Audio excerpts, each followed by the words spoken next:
A question users often ask me is what's the biggest mistake that companies make with respect to learning transfer?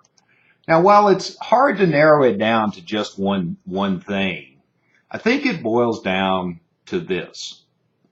Most companies put a lot of energy, a lot of investment into what takes place in the classroom or in the learning event. Now, our research tells us that when we look at the variability in performance outcomes, that is use on the job, that maybe only around half of the influence is what takes place in the classroom. The other half comes from the organizational supports. And so there's this system of influences that drives whether people really use their learning or not. And learning is fundamental.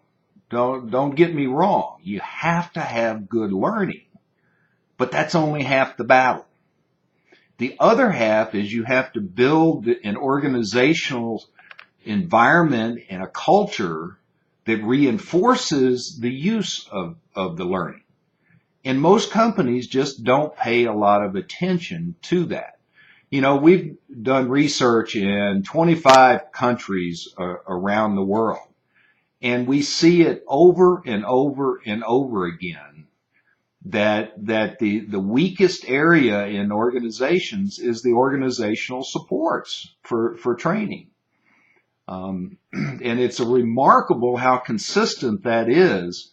When we started this research program, we expected there'd be wide variation across cultures, and that's not the case. We've looked at companies in Asia, we've looked at companies in the Middle East, we've looked at companies in Europe, and of course in North America, and the message is all the same, that organizations are overlooking how important it is to create that organizational support system.